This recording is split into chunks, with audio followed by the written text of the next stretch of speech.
Gold, trusted gold buyers. మీరు తాకట్టు పెట్టిన బంగారాన్ని విడిపించి ఈ రోజు ఉన్న మార్కెట్ ధరకు కొనబడును.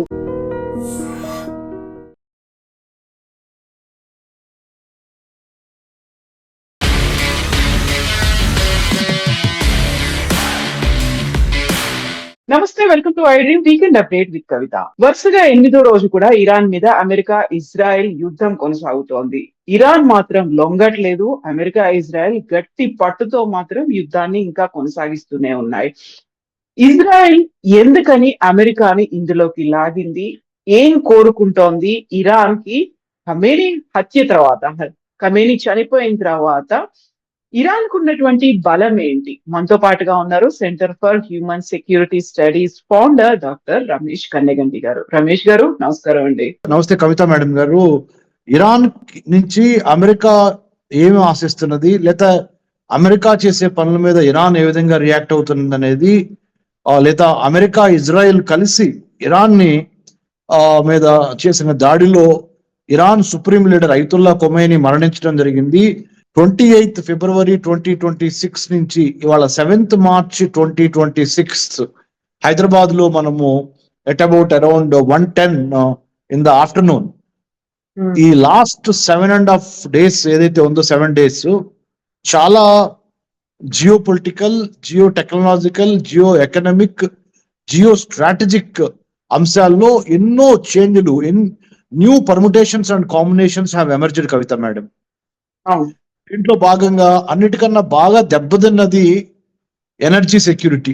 ఎనర్జీ సెక్యూరిటీతో పాటు ఫుడ్ సెక్యూరిటీతో పాటు అసలు హ్యూమన్ సెక్యూరిటీ అట్ లార్జ్, అంటే మానవ రక్షణ, మానవ భద్రత 21వ శతాబ్దంలో ఈ యుద్ధ రీతి, యుద్ధ నీతి రెండు మారిపోవటం మూలాన మానవ రక్షణకు చాలా విఘాతం కలిగించింది madam.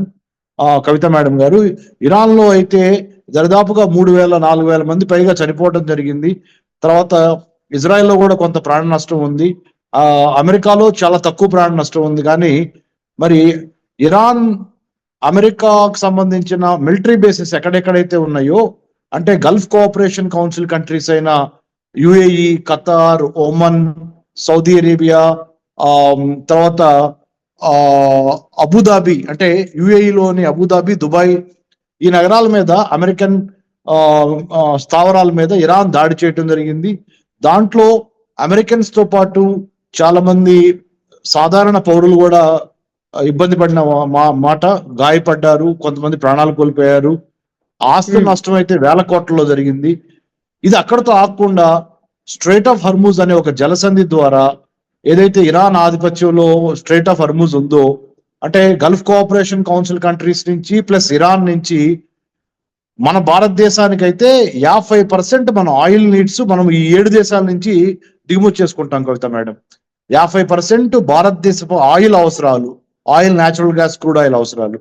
20% of the world trade ఆ స్ట్రైట్ ఆఫ్ హర్మూజ్ జలసంధి ద్వారా, ఆ షిప్పుల ద్వారా మిగతా ప్రపంచానికి వెళ్ళాలి కవిత మేడం.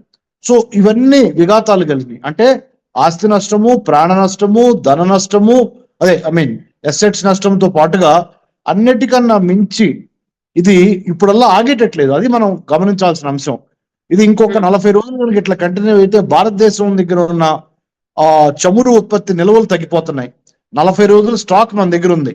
40 రోజులు, ఇవాళ నుంచి 40 రోజులు మనం ఎక్కడి నుంచి ఇంపోర్ట్ చేసుకోకపోయినా బతకొచ్చు. కానీ 40 రోజుల తర్వాత మటుకి మనకి ఆయిల్, పెట్రోలియం ధరలు విపరీతంగా పెరిగిపోతాయి. ఉప్పు, పప్పు దగ్గర నుంచి కార్మిక, కర్షక, ఉన్నత వర్గాలు, మధ్యతరగతి వర్గాలు అందరికీ విఘాతం కలిగించే విధంగా, ప్లస్ 1 కోటి మంది పైగా భారతీయులు ఈ గల్ఫ్ కోఆపరేషన్ కౌన్సిల్ కంట్రీస్ లో ఉన్నారు. అక్కడి నుంచి రావాల్సిన ఫారెన్ ఎక్స్చేంజ్ మనకు రాదు, విదేశీ మారక ద్రవ్యము, ఇలా చెప్పుకుంటూ పోతే ఒక 100 కారణాలు భారతదేశాంతో పాటు ప్రపంచంలో మిగతా దేశాలని ఇబ్బంది పెట్టగలిగిన పరిస్థితులు మన కళ్ళ ముందులో ఉన్నాయి Kavitha madam. But America, Israel అనుకున్నాయి ఇరాన్ ఖమేనీ చనిపోయిన తర్వాత ఇమ్మీడియట్ గా తమకి సరెండర్ అయిపోతుంది అనుకున్నారు. బట్ ఇరాన్ కూడా అంత స్ట్రాంగ్ ఫైట్ ఎలా చేయగలుగుతుంది? దాని దగ్గర ఉన్నటువంటి శక్తి ఏంటి అసలు? ఇరాన్ దగ్గర ఉన్న శక్తి ఈ రోజున వచ్చింది కాదు, అట్లానే అమెరికా, ఇజ్రాయెల్ దగ్గర ఉన్న శక్తి కూడా ఈ రోజు వచ్చింది కాదు. ఇది కొద్దిగా చరిత్రలోకి వెళ్తే, మీరు అనుమతిస్తే, 2వ ప్రపంచ యుద్ధం తర్వాత 1945 నుంచి 1979 వరకు షా ఆఫ్ ఇరాన్ అక్కడ రూలర్ గా ఉన్నారండి ఇరాన్ లో. అప్పుడు అమెరికా, ఇజ్రాయెల్, ఇరాన్ మంచి దేవర్ టుగెదర్. కానీ 1979 లో ఎప్పుడైతే ఇస్లామిక్ రిపబ్లిక్ రెవల్యూషన్ వచ్చిందో, ఇస్లామిక్ రెవల్యూషన్, అయతుల్లా ఖొమైనీ 1989 లో అధికారంలోకి వచ్చారో, అప్పటి నుంచి అమెరికా, ఇజ్రాయెల్ అంటే ఇరాన్ కి, ఇరాన్ అంటే అమెరికా, ఇజ్రాయెల్ కి బద్ధ శత్రుత్వం ఏర్పడింది.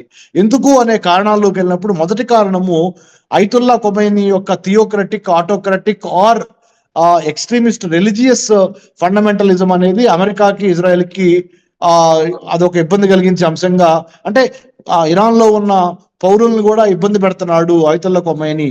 తర్వాత death to Israel, death to America అనేది బాహ్య ఓపెన్ గానే చెప్పేస్తున్నాడు. ఇది రెండో కారణం. మూడోది, ఇరాన్ న్యూక్లియర్ వెపన్స్ తయారు చేసుకోవడం కోసం యురేనియం ఎన్రిచ్మెంట్ ప్లాంట్ ని నెతాన్యా దగ్గర ట్రై చేస్తుంది. ఇంకొకటి, అన్నిటికీ మించి ఇరాన్ కి, అంటే షియా కంట్రీ అయిన ఇరాన్ కి, సున్నీ కంట్రీస్ అయిన గల్ఫ్ కోఆపరేషన్ కౌన్సిల్ కంట్రీస్ కి మధ్య ఒక ఐకమత్యం లేకపోవటము, వాటిల్లోకి అమెరికా, ఇజ్రాయెల్ వాటితో స్నేహం చేయటము, ఇట్లా పలు రకాల కారణాలతో, అన్నిటికీ మించి హౌతీస్, హమాస్, హిజ్బుల్లా అనే 3 టెర్రరిస్ట్ ఆర్గనైజేషన్స్ ఇజ్రాయెల్ కి, అమెరికాకి మరి విఘాతం కలిగించటము, ఇరాన్ సపోర్ట్ తో, Iran ideological support, financial support, arms and ammunition support తో ఈ కైనెటిక్ వార్ఫేర్ జరగటము, గెరిల్లా వార్ఫేర్ జరగటము, అన్నిటికి మించి ఎసిమెట్రిక్ వార్ఫేర్ లో ఇరాన్ ముందులకు వెళ్తాము. ఇవన్నీ రకరకాల, ఇప్పుడు మీకు 5-6 కారణాలు చెప్పారు. ఈ కారణాలన్నీ కలిసి అది ఒక శత్రుత్వంగా ఏర్పడి, మరి ఇరాన్ ఏం చేస్తుందంటే రష్యా దగ్గర నుంచి, చైనా దగ్గర నుంచి, నార్త్ కొరియా దగ్గర నుంచి, టర్కీ దగ్గర నుంచి కొంత ఆయుధ సరఫరాలు తీసుకోవటము, అలాగే రష్యాకు కూడా అమెరికాకి వ్యతిరేకంగా, అంటే యుక్రెయిన్ కి వ్యతిరేకంగా రష్యా చేస్తున్న యుద్ధంలో కూడా ఇరాన్ చాలా హెల్ప్ చేసింది రష్యాకి. ఇప్పుడు రష్యా తన వంతుగా ఇరాన్ కి హెల్ప్ చేద్దాం అనుకుంటుంది, అమెరికాకి, ఇజ్రాయెల్ కి వ్యతిరేకంగా. ఇలా చైనా కూడా మరి ఇండైరెక్ట్ గా చాలా సపోర్ట్, ముఖ్యంగా చైనా ఇరాన్ దగ్గర నుంచి చాలా ఆయిల్, న్యాచురల్ గ్యాస్ తీసుకుంటుంది. ఇరాన్ తో పాటు గల్ఫ్ కోఆపరేషన్ కౌన్సిల్ కంట్రీస్ దగ్గర నుంచి కూడా తీసుకుంటుంది. సో ఆ విధంగా చైనా కూడా ఈ వారు ఒక రకంగా చెప్పాలంటే ఆయిల్, ఎనర్జీ సెక్యూరిటీ విషయంలో చైనా కూడా దెబ్బే. మరి అమెరికా యొక్క బిగ్ ప్లాన్ ఏంటి? బిగ్గర్ పిక్చర్ లో ఎట్టి పరిస్థితుల్లో రష్యాని, చైనాని ఇరుకాటంలో పెట్టాలంటే ఇరాన్ ని కొడతం ద్వారా ఎనర్జీ సెక్యూరిటీ విషయంలో చైనాకి దెబ్బ తగిలిద్ది, మిగతా విషయాల్లో రష్యాకి దెబ్బ తగులుద్ది. అన్నిటికీ మించి ఈ మిడిల్ ఈస్ట్ లో, లేదా మన భారతదేశం వైపు చూసినప్పుడు దీన్ని వెస్ట్ ఏషియా అంటారు, అమెరికా వైపు నుంచి చూసినప్పుడు దీన్ని మిడిల్ ఈస్ట్ అంటారు, మధ్యప్రాచ్యం అంటారు. ఈ 22 middle eastern countries plus north Africa, Meena reason అంటారు. మీనా అంటే MENA, అంటే middle east and north Africa reason లో అమెరికా తన ప్రాబల్యాన్ని పెంచుకోవడానికి ఈ ఇరాన్ దెబ్బతీయటం ద్వారా, రెజ్యూమ్ చేంజ్ చేయడం ద్వారా, డీన్యూక్లియరైజేషన్ ఆఫ్ ఇరాన్ చేయటం ద్వారా ముందరికి వెళ్దాం అనేది America game plan. So America దగ్గర ఎంత, ఇప్పుడు 1.1 మిలియన్ ఫుట్ సోల్జర్స్ ఉన్నారు, అంటే వాళ్ళ ఆర్మీ ఉంది. ఇరాన్ దగ్గర అంత ఆర్మీ లేకపోయినప్పటికీ డ్రోన్స్, లేకపోతే ఈ మిసైల్స్, వీటి మీద కొంత లాస్ట్ 10-15 years లో అది బాగా డెవలప్ చేసుకుంది. ఇలా చూసినప్పుడు, మిలిటరీ పరంగా చూసినప్పుడు Iran is a weak country when compared to America and Israel. ఇది ఈ సిమెట్రిక్ వార్ఫేర్ చూసినప్పుడు, అంటే state to state war, military to military war చూసినప్పుడు Iran is weak. But when it comes to asymmetric warfare, అంటే guerrilla type వెళ్ళి కొడతాము, Houthi, Hamas, Hezbollah లాంటి terrorist organizations ఉపయోగించి అమెరికన్ బేసెస్ మీద, అమెరికన్ ఎంబసీస్ మీద, ఇజ్రాయెల్ మీద, Israeli embassies around the world మీద, అట్లా ఒక గొప్ప అవకాశంగా దీన్ని ఎసిమెట్రిక్ వార్ఫేర్ లో ఇరాన్ ఉపయోగించుకోవాలనుకుంటున్న మాట వాస్తవం అండి కవిత గారు. బట్ అంత కోపం అనేది ఎందుకు వచ్చింది ఇరాన్ మీద, ఇజ్రాయెల్ మీద ఇరాన్ కి? ఒకరికొకరిని లేపేసుకోవాలి అనడం, అధ్యక్షుల్ని, సుప్రీంలను కూడా లేపేయడం అనేది. అదే మేడం, 1979 లో అమెరికాకి సంబంధించిన ఒక 52 మందిని ఇరాన్ లో బందీలుగా తీసుకున్నారు, ఇరానియన్ స్టూడెంట్ లీడర్స్. అప్పుడు 444 రోజుల పాటు అమెరికా ఇరాన్ ని బతిలాడుకోవాల్సి వచ్చింది ఆ 52 మందిని ప్రాణాలతో బయటికి విడిచిపెట్టడం కోసం. అప్పుడు స్టార్ట్ అయింది మేడం ఇది. అక్కడి నుంచి ఇక రకరకాల కారణాలతో చెప్పాను కదా, over a period of time Iran ఏమో నేను తయారు చేసే న్యూక్లియర్ వెపన్స్ సివిలియన్ పర్పస్ కోసము, ఎలక్ట్రిసిటీ, ఎనర్జీ సెక్యూరిటీ కోసం అంటది. అమెరికా, ఇజ్రాయెల్ ఏమంటది, నువ్వు తయారు చేసే న్యూక్లియర్ వెపన్స్ మా మీద వేయటానికి. కాబట్టి అది. ఇంకో ఇస్లామిక్ ఛాందసవాదము, థియోక్రటిక్ రూలు అయతుల్లా ఖొమైనీ చేస్తున్నాడని అమెరికా అంటది. ఇరాన్ ఏమంటది, మా రూల్ మేము ఎట్లా చేసుకుంటే నీకెందుకు, ఏమన్నా తేడా వస్తే మా ప్రజలు మమ్మల్ని తీసేస్తారు, అంతేగాని మీరెవరు మాట్లాడతాను కానీ ఇరాన్ అంటది. ఇప్పుడు మీకు 3 కారణాలు చెప్పా. 4వ కారణము, ఇస్లామిక్ వరల్డ్ లో యూనిటీ లేదు.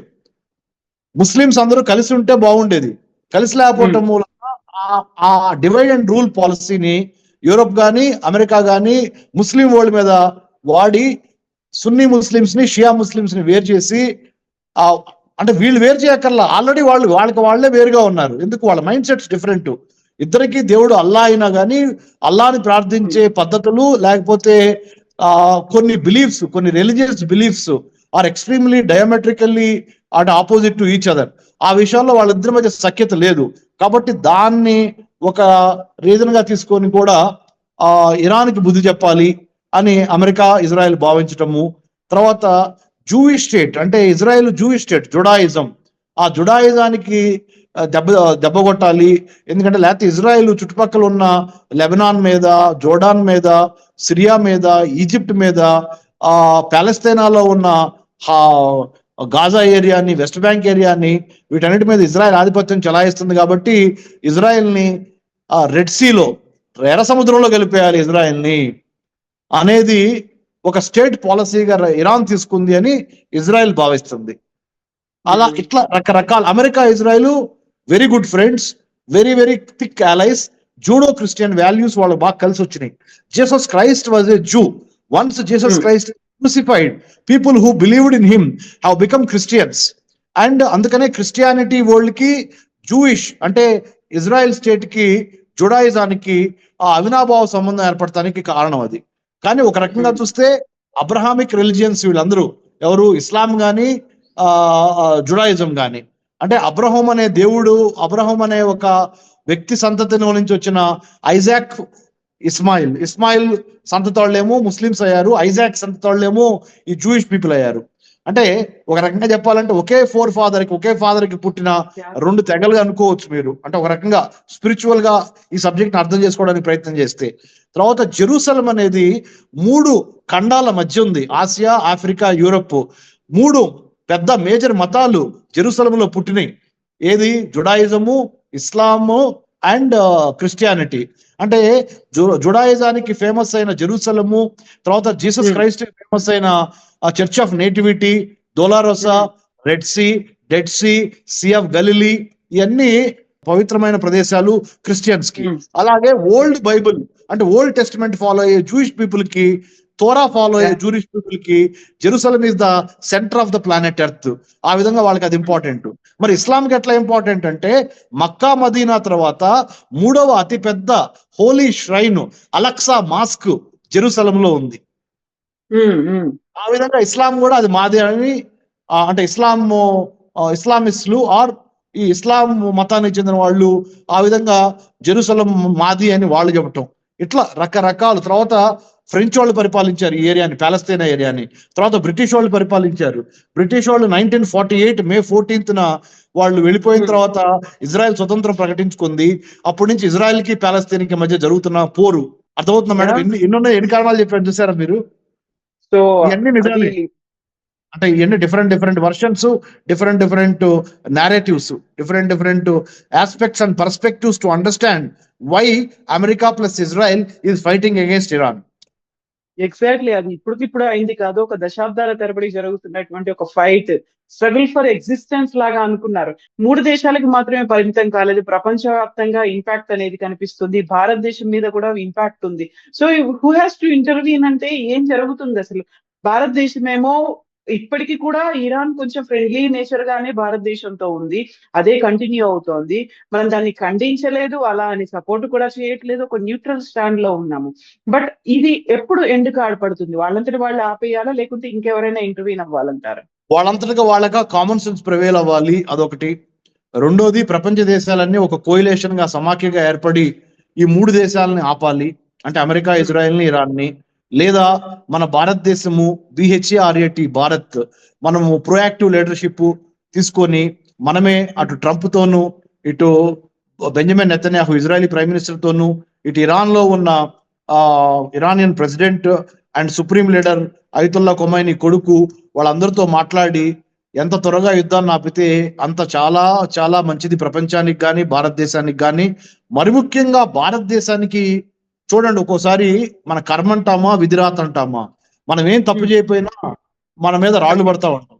భారతదేశం ఈ విషయంలో ఒక్క తప్పు చేయాల, కానీ భారతీయులు ఎంతో మంది వాళ్ళ ఈ రోజున అటు కువైట్ లో, బహ్రెయిన్ లో, ఖతార్ లో, యుఏఈలో, సౌదీ అరేబియాలో ఇరుక్కుపోయి ఉన్నారు.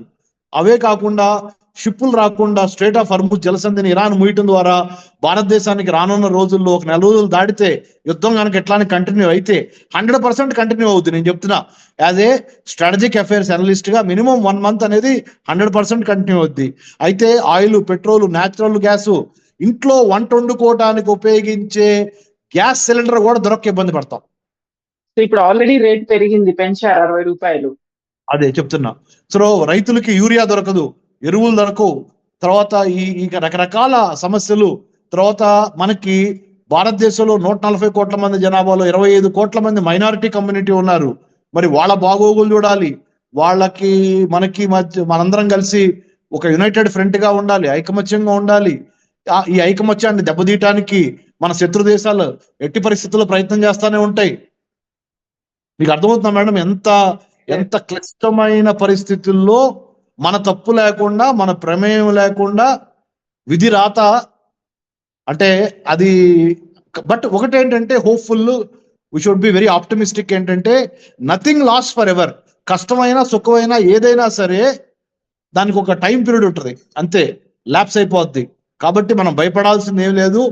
దేవుడు, ధైర్యము అనే 2 ఆయుధాలతో మన యొక్క సామధాన భేద దండోపాయాలు, దౌత్య నీతితో అంతర్జాతీయ సంబంధాలని కూలంకుషంగా అర్థం చేసుకొని సామం, దానం, భేదం, దండంతో, ఒక ప్లాన్ తో, ఒక ప్రిపరేషన్ తో మనం మంచి పీస్ ప్లాన్స్ ని డివైడ్ చేసి ప్రపంచ దేశాలను ఒక చోట కూర్చోబెట్టి, ఎట్టి పరిస్థితుల్లో ముఖ్యంగా ఈ 3 దేశాలను ఒక చోట కూర్చోబెట్టి అమెరికా, ఇజ్రాయెల్, ఇరాన్ ని మనం ప్రయత్నం చేయాల్సిన అవసరం ఉంది. సక్సెస్ అవుతామా ఫెయిల్ అవుతామా అది వేరే విషయం. కానీ భగవద్గీతలో శ్రీకృష్ణుడు చెప్పినట్టు మన కర్మ మనం చేయాలి. మంచి కర్మ చేస్తే మంచి ఫలితాలు ఇవాళ కాకపోతే రేపైనా వస్తాయి. So we should not spare any effort, we should not leave any stone unturned. అంటే ప్రతి ప్రయత్నం చేసి, విశ్వ ప్రయత్నమైనా చేసి భారతదేశం ఒక విశ్వ గురువుగా ప్రపంచంలో తన మేధోశక్తితో మరి ముందుకెళ్ళి ఈ యొక్క సమస్యకి త్వరగా పరిష్కారం తీసుకే దిశగా మోడీ గారి నాయకత్వము, అజిత్ దోవల్ గారి మరి మేధస్సు, జయశంకర్ గారి యొక్క దౌత్యము అన్ని ఫలించాలని మన అందరం కలిసి ఒకే జెండా, ఒకే ఎజెండాతో ముందరికెళ్లాలని 2047 వికసిత్ భారత్ కల్లా 100 years కంప్లీట్ చేసేటప్పటికల్లా India should be number 1 by all means, by any standards అనే విధంగా ఎదగాలని నా కోరిక మేడం. మీ కోరిక మన 140 crore భారతీయుల కోరిక. Thank you so much Ramesh garu, నిజంగానే. Thank you madam. జై హింద్. Doctor Ramesh Kanniganti, centre for human security studies. Thank you అండి. Thank you Kavitha madam.